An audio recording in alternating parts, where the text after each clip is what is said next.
Buenos días, queridos amigos, estimados hermanos, les saludamos. Hoy es 10 de febrero, se me estaba yendo la fecha, 10 de febrero del año 2024. Damos gracias al Señor por la oportunidad que nos da nuevamente de poder estar con ustedes y de poder alabar su santo nombre. Aquí tenemos problemas con la luz, con la iluminación, pero bueno, no necesitamos ver tanto a un servidor, sino más bien escuchar la palabra del Señor. Agradecemos a todos ustedes su compañía y les extendemos una cordial bienvenida y también un feliz sábado, que puedan disfrutar de la presencia de Dios en sus vidas. Voy a leer, para no hacer tanto preámbulo, voy a leer la parte del Salmo 119 que nos corresponde leer hoy, del versículo 73 al 80, y dice: tus manos me hicieron, me formaron, hazme entender y aprenderé tus mandamientos. Los que te veneran, me veneran y se alegrarán. Los que te veneran, me verán y se alegrarán, porque esperé en tu palabra. Conozco, oh Señor, que tus juicios son justos, que conforme a tu fidelidad me afligiste, que tu constante amor sea mi consuelo. Como prometiste a tu siervo, venga a mí tu compasión para que viva, porque tu ley es mi delicia. Se han avergonzado los soberbios porque sin causa me han calumniado. Sin embargo, meditaré en tus mandamientos. Vuélvanse a mí los que te veneran y conoce tus testimonios. Sea mi corazón íntegro en tus estatutos, para que no sea yo avergonzado. Amén. Vamos a invitarles para que nos acompañen a orar. Bendito y eterno Padre que moras en el cielo, santificado sea tu nombre. Te damos gracias esta mañana por la vida, por la salud, pero sobre todo, Señor, por el privilegio que nos das de poder alabar y glorificar tu santo nombre, de poder apartarnos en este momento para estudiar tu palabra. Rogamos la dirección de tu Espíritu Santo y que te manifiestes poderosamente en cada uno de nosotros. Te pedimos de manera muy especial, Señor, por el pequeñito, por tu hijito Davidcito, Señor. Tú sabes que él está ahorita enfermito y queremos ponerlo en tus manos, Señor. Tú conoces su historia, conoces la situación, la forma como ha llegado a este mundo. Y te agradecemos, Señor, porque tú has permitido que él haya llegado. Y ahora se encuentra enfermito. Te rogamos, querido Padre, que tú le tomes en tus manos y que le sanes de esa enfermedad. Y también te rogamos por cada uno de los demás enfermos, por quienes oramos, por todos los enfermos y por cada uno de tus hijos. En el nombre de Jesús. Amén. Amén. Muy bien, hermanos. Bueno, pues seguimos invitando a cada uno de ustedes para que cuidemos nuestra salud, cuidemos nuestro cuerpo a través de nuestra salud, a través de la alimentación, a través del ejercicio, que podamos respetar todas las leyes de salud que el Señor ha dejado en su palabra, aprovechar los 8 remedios naturales que no nos cuestan nada y que los tenemos a nuestro alrededor, y aunque parecen muy sencillos, pero son muy eficientes. También queremos invitarles a aquellos que no han hecho su decisión a favor de Cristo Jesús, que no han entregado su vida al Señor a través del santo bautismo, para que puedan también entregar su vida al Señor a través del santo bautismo, para que puedan hacer esa decisión importante en su vida. Y recordemos, no dejemos de ser agradecidos. Muy bien, vamos a entrar a la cuarta parte de este mensaje que hemos comenzado a estudiar ya hace varios sábados atrás, y que tiene que ver con el papel que juega el Israel literal en las profecías. Y bueno, ya dijimos que actualmente ya no tiene ningún papel profético que cumplir dentro de las profecías, pero tenemos entonces que entender qué es lo que sigue después de ellos. Así que vamos entonces a continuar con la parte número 4, el rechazo de Israel. Vamos a continuar lo que hemos estado estudiando. Si recuerdan, hemos estado estudiando que Dios eligió a Israel, eso, y ya leímos bastantes textos de la Biblia que nos hablan claramente de ello. Pero el Señor eligió a Israel, pero lo eligió con un propósito, y el propósito era preparar al mundo para recibir al Mesías. Recuerden eso. También hemos estudiado que las promesas de Dios con respecto a Israel eran condicionales, y también estudiamos bastantes textos sobre ello, sobre el propósito por el cual el Señor escogió a Israel, a los judíos, y también bastantes bases bíblicas respecto a que las profecías eran condicionales. Estudiamos también que Israel rechazó la condición del pacto, que era aceptar al Mesías. Y cuando Israel rechazó al Mesías, Dios rechazó al Israel literal como su pueblo especial, pero las promesas se iban a cumplir, pero ya no con el Israel literal y local, sino con el Israel espiritual y mundial, la iglesia, es decir, la iglesia, y eso vamos a estudiar, o vamos a comenzar a estudiar hoy.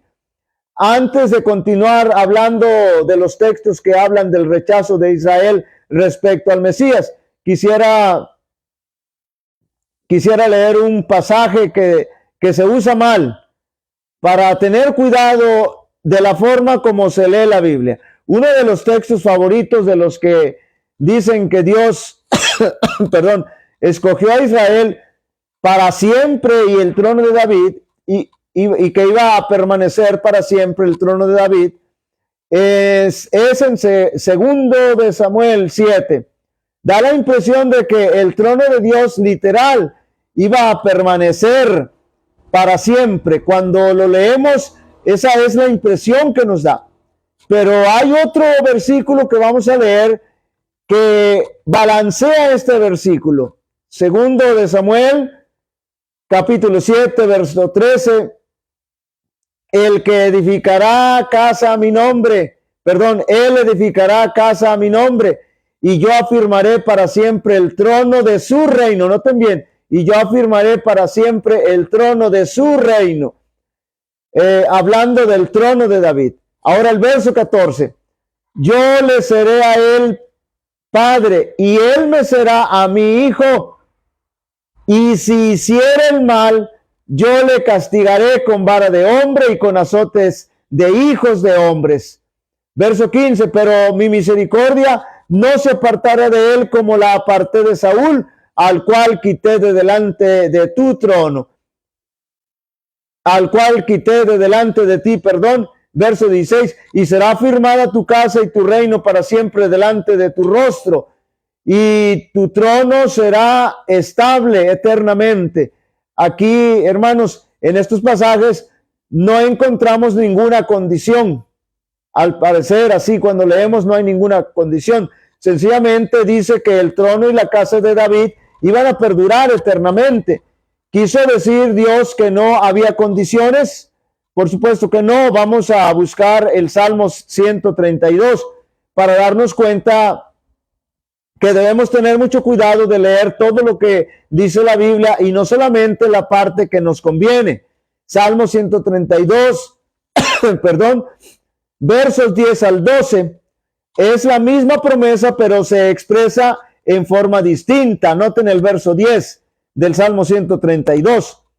Por amor a David, tu siervo, no vuelvas a tu ungido el rostro. Verso 11. En verdad juró Jehová a David, y no se retractará de ello. De tu descendencia pondré sobre tu trono. Verso 12. Si tus hijos guardan mi pacto, noten bien, y mi testimonio que yo enseñare, sus hijos también se sentarán sobre tu trono para siempre. ¿Cómo era la promesa del trono, hermanos? Era condicional. Aquí sí vemos claramente una condicional. Si tus hijos guardaren mi pacto. Entonces, dice el verso 12, si tus hijos guardaren mi pacto y mi testimonio que yo les enseñaré. Si sus hijos también se sentarán sobre tu trono para siempre. ¿Es suficiente leer segundo de Samuel 7? No, porque ahí no encontramos ningún aspecto de condición. hay que leer también el Salmo 132, que está tratando el mismo tema. Continuamos hablando del rechazo de Israel por parte de Dios. Ya analizamos San Mateo 21, la parábola de la viña. Analizamos San Mateo 23, que habla de cuando Cristo abandonó el templo. Hablamos de Mateo 3, que el reino era para los que produjeran frutos. Y leímos Hechos capítulo 13, versos 45 al 47, donde dice que el reino fue quitado a los judíos y dado a los gentiles. Como ustedes se muestran indignos, dice el Señor, de la salvación, nosotros vamos a los gentiles.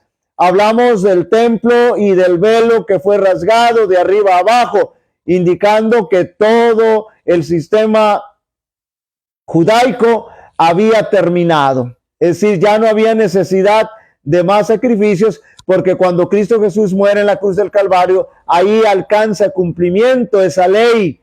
No es abolida, sino es cumplida. Saludamos a nuestra hermana Ceci Onofre. Feliz sábado, pastor. Dios lo guarde de todo mal a usted y a su familia. Seguimos orando y no nos cansemos unos por otros. Tengamos su bendita bendición de nuestro Padre Celestial. Saludos y bendiciones. Amén y amén. Buenos días, hermana. Les saludo con mucho afecto, con mucho gusto, con mucho cariño. Y sí, seguimos orando, claro que sí, por las peticiones, por su esposo, por Merari, por toda su familia, y que el Señor siempre les mantenga en sus manos poderosas. Que disfrute de este sábado y que sienta la compañía de nuestro Dios. Así que vamos ahora a ver a San Lucas, el capítulo 19, versos 32 al 44. Vamos a San Lucas, Evangelio según San Lucas, capítulo 19, verso 32 al 44. Jesús llora sobre Jerusalén. Verso 32, diciendo: oh, si también tú conocieses a lo menos en tu día lo que es para tu paz, mas ahora está encubierto de tus ojos. Recuerden que tienen que conectar segunda de Corintios 3. Los judíos tienen un velo que no les permite ver la gloria de Jesús en los libros de Moisés, pero cuando se convierten al Señor, decíamos, el velo será quitado y verán a Cristo en los libros escritos por Moisés. Por eso ellos decían que todo giraba en torno a Israel, porque ahí no veían a Cristo Jesús, pero es bien palpable todas las profecías mesiánicas. Entonces, 43, porque vendrán días sobre ti cuando tus enemigos te rodearán con vallado y sitiarán y por todas partes te estrecharán, 44, y te derribarán a tierra a tus hijos y a tus hijos dentro de ti, y no dejarán en ti piedra sobre piedra, por cuanto no conociste el tiempo de tu visitación. ¿Cuándo se cumplió finalmente eso? Cuando Jerusalén fue destruida en el año 70 de nuestra era por los romanos. Ahora vamos a buscar Primera de Tesalonicenses capítulo 2, versos 14 al 16. Constantemente, ¿cuál es la recriminación que Dios lanza para con los judíos? ¿Cuál es la razón por la cual ellos fueron rechazados? Porque no recibieron al Mesías. ¿Todavía lo están rechazando? Sí, todavía. Entonces las promesas no se pueden cumplir con ellos, porque las profecías son cristocéntricas. Las promesas se cumplen en Cristo, y para una persona fuera de Cristo, una persona que no está en Cristo, que no acepta a Cristo, que rechaza a Cristo, las profecías no se pueden cumplir, las promesas no se pueden cumplir. Ahora noten lo que dice Primera de Tesalonicenses capítulo 2, verso 14. Porque vosotros, hermanos, vinisteis a ser imitadores de las iglesias de Dios en Cristo Jesús que están en Judea, pues habéis padecido de los de vuestra propia nación las mismas cosas que ellas padecieron de los judíos. Verso 15. los cuales mataron al Señor Jesús. ¿Qué dice la Biblia que hicieron los judíos? Dice que mataron al Señor Jesús y a sus propios profetas, y a nosotros nos expulsaron, y no agradan a Dios y se oponen a todos los hombres. Noten bien qué fuertes palabras, qué fuertes declaraciones, pero tristemente son realidad. Verso 16, impidiéndonos hablar a los gentiles para que éstos se salven, así colman ellos siempre la medida de sus pecados, pues vino sobre ellos la ira hasta el extremo. ¿Qué significa la ira hasta el extremo? Significa la ira total de Dios. ¿Por qué? ¿Por qué vino la ira total de Dios? Porque habían rechazado al Mesías. Y esta es otra triste realidad, pero es una realidad muy triste y lamentable. Volvamos a los evangelios. ¿Saben ustedes cuándo la nación judía en efecto rechazó al Mesías? Nosotros decimos que fue en el año 34. En el año 34 fue finalmente cuando apedrearon a Esteban, pero en realidad el momento crucial, note bien, el momento crucial y crítico cuando ellos rechazaron al Mesías fue cuando Jesús estaba en la corte de Pilato. Veamos lo que dice el Evangelio según San Juan, capítulo 19, y vean qué es lo que, vean ustedes la causa del rechazamiento de los judíos, aunque se tendría que conocer el contexto completo de Barrabás para comprender totalmente esto. La inspiración dice que Pilato trajo a Barrabás y a Jesús y los colocó lado a lado. Dice que se notaba que Barrabás era un criminal empedernido, que tenían que agarrarlo porque era como una fiera. Mientras que Jesús salió sereno y tranquilo, reflejaba santidad en su rostro. Y entonces Pilato le ofrece la opción y les pregunta: ¿a quién quieren ustedes que suelte? ¿A Barrabás o le suelto a su rey? Jesús era rey de Israel, claro que sí. No crean ustedes que es una coincidencia que todas las cosas en los últimos días y horas del ministerio de Jesús hayan sucedido así, y que se enfatiza constantemente que él era el rey, un rey.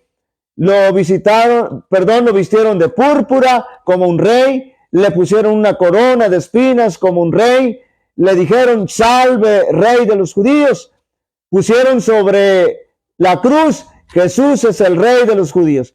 Es porque Jesús en verdad era rey, pero no era un rey político, sino el rey del reino de la gracia, no del reino de la gloria.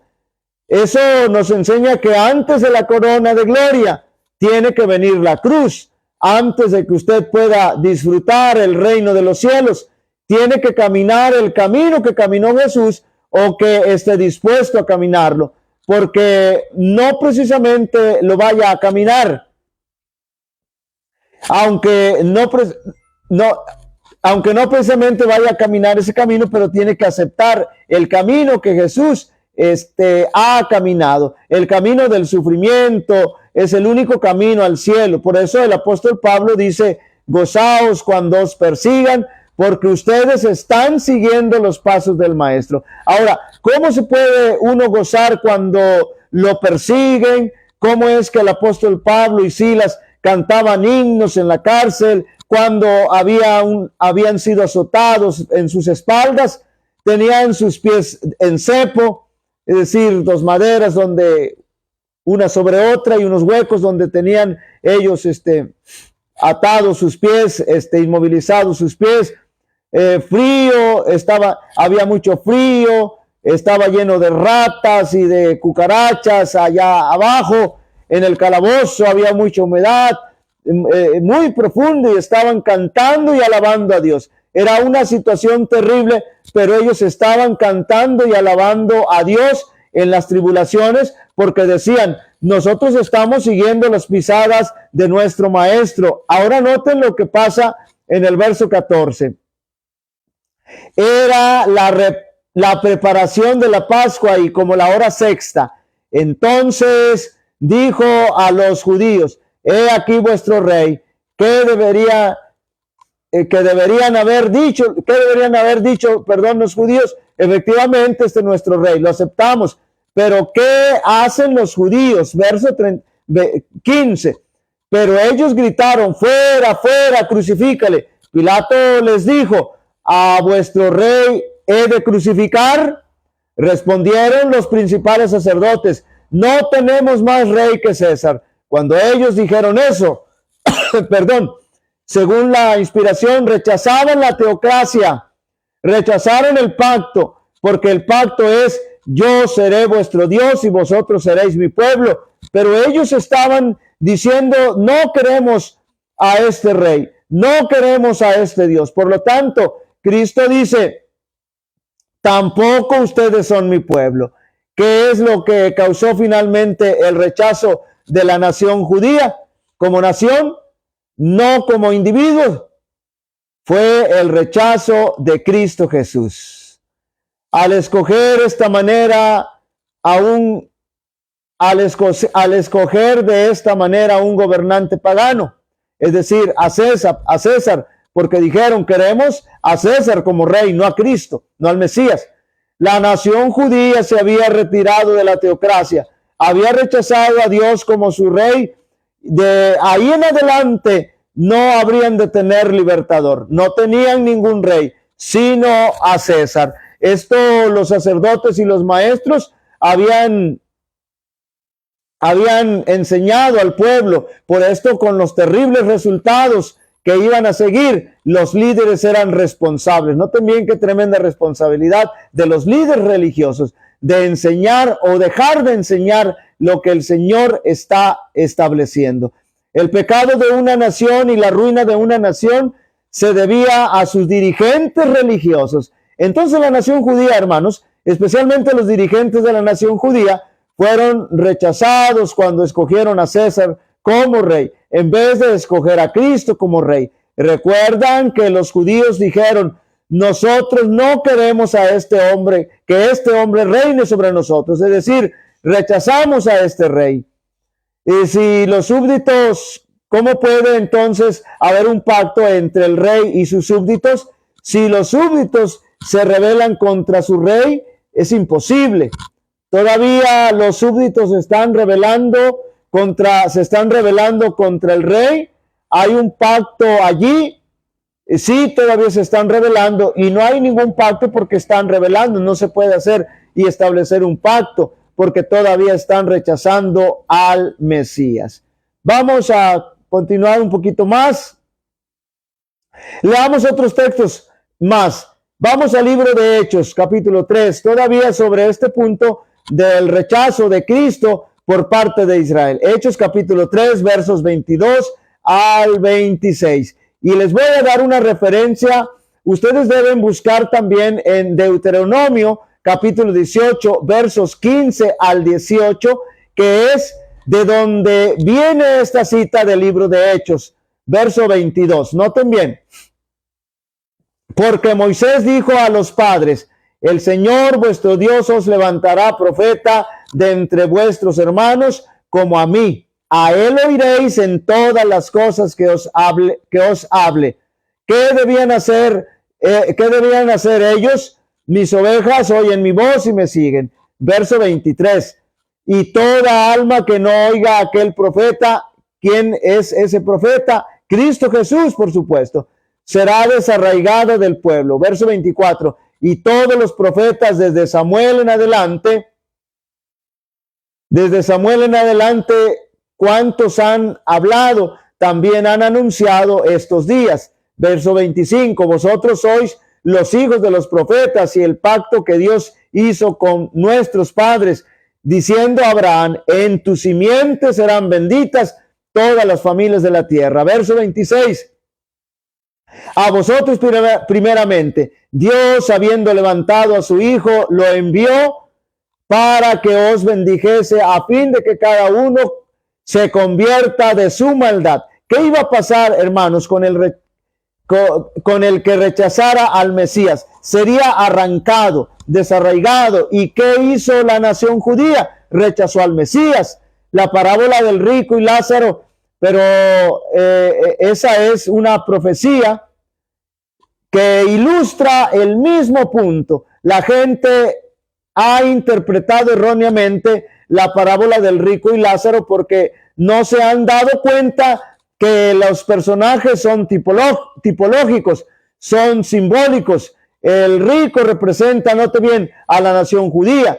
Eso lo sabemos por varias razones en la parábola. El rico siempre se dirige a Abraham como padre. Y cuando Abraham habla al rico, le dice, mi hijo, quienes pretendían tener una relación de padre e hijo, los judíos, por supuesto. En esa parábola nos dice que cuando el rico le dice a Abraham que mande a un mensajero a sus hermanos para que les cuente cuán terrible es ese lugar de tormento, le contesta Abraham.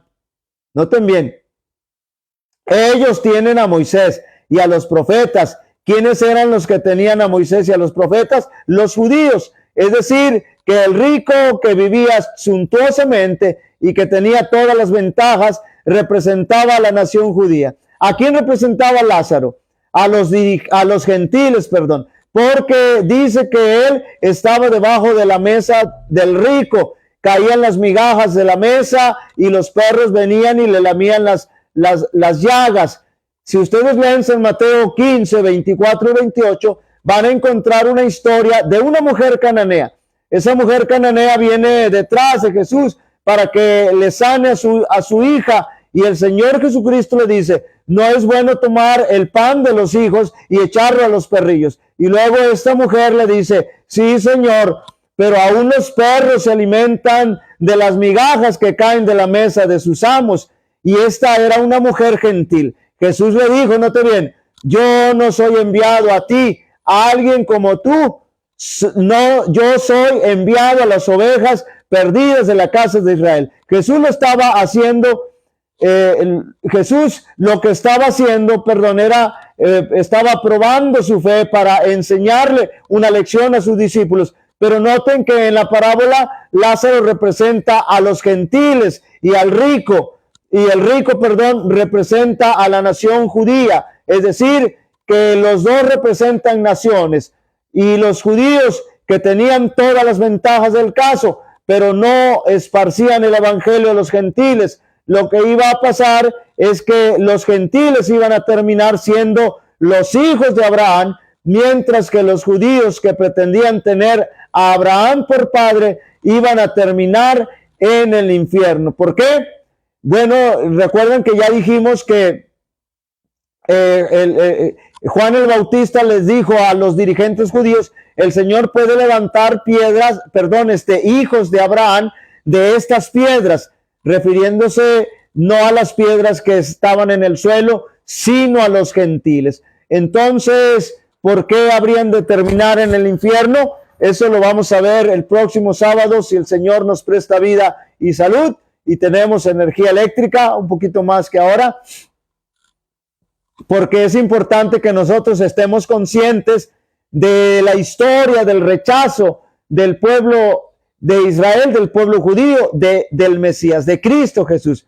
Por eso ellos abiertamente rechazaron al Mesías, y ahora las profecías no se van a cumplir en ellos, sino que se van a cumplir en el Israel espiritual, se van a cumplir en el remanente, se van a cumplir específicamente en ese remanente que llegue a la iglesia adventista del séptimo día. Tenemos que decirlo así, no porque nosotros nos vanagloriemos, sino porque así está establecido en la palabra de Dios, y tenemos el firme fundamento profético de Apocalipsis 10, que como iglesia adventista nosotros no es que a alguien se le ocurrió que la iglesia adventista surgiera, sino que proféticamente ya estaba establecido en el en Apocalipsis capítulo 10, de que finalmente la iglesia adventista habría de surgir, y todo este remanente, todo aquel pueblo, dice el Señor que tiene otras ovejas ahí en Babilonia y en las hijas de Babilonia, y por eso le dice, salid de ella, pueblo mío, y entonces cuando lleguen al remanente, a la iglesia verdadera, entonces será una maravilla. Pero vamos a seguir estudiando el próximo sábado, primeramente Dios. Durante la semana hemos estado orando por cada una de las peticiones y por cada uno de nuestros hermanos, y hemos seguido poniendo sus necesidades, sus peticiones en las manos del Señor. Sabemos que el Señor tiene poder y que Él responde de acuerdo a su divina voluntad. Hay que ser pacientes, pero recuerden que estudiamos en los devocionales, no hay que cansarnos de pedir, no hay que cansarnos de ir al Señor. No porque de tanto insistir nosotros vamos a lograr que el Señor cumpla lo que nosotros queremos. No. Estudiamos en los devocionales que cuando nosotros vamos cada día al Señor y le pedimos, es que tenemos un acercamiento cada día con Él. Cada día estamos más cerca. Recuerden que dice la inspiración que la oración no baja a Dios hacia nosotros. Escuchen bien, sino que la oración nos eleva al Señor, nos lleva al trono de su gracia, al lugar santísimo. Ahí precisamente nos coloca la oración, así que no dejemos de orar. Voy a invitarles para que cerremos nuestros ojos y vamos a orar para terminar. Querido Padre Celestial, te damos gracias por la vida, por la salud, porque, Señor, es maravilloso tener salud, tener la vida, Señor, con salud. Y te agradecemos por ese maravilloso don. Pero ponemos en tus manos a los enfermos, Señor, a los enfermitos que luchan, Padre Santo, y que tú puedas fortalecerles y si es tu voluntad les puedas sanar.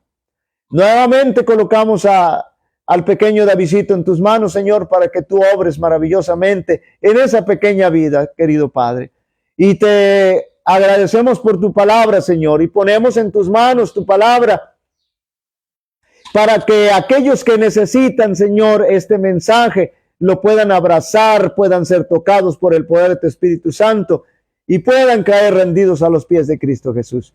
Bendice a tu iglesia adventista del séptimo día, Señor, en cualquier lugar donde este sábado, que de acuerdo al mandamiento has dejado, podamos reunirnos y alabar y glorificar tu santo nombre y podamos dar testimonio, Señor, que solamente tú has dejado este día ahí en el cuarto mandamiento, porque eres el creador. Si la gente acepta la creación, Señor, entonces también tendrá que aceptar la adoración tuya a ti, Señor, en este santo día. Te rogamos que trabajes en las mentes y en los corazones y que sigas dirigiendo a tu iglesia, Señor. Te lo pedimos todo en el nombre de Jesús, con el perdón de nuestras muchas faltas, en el nombre de Jesucristo. Amén. Amén.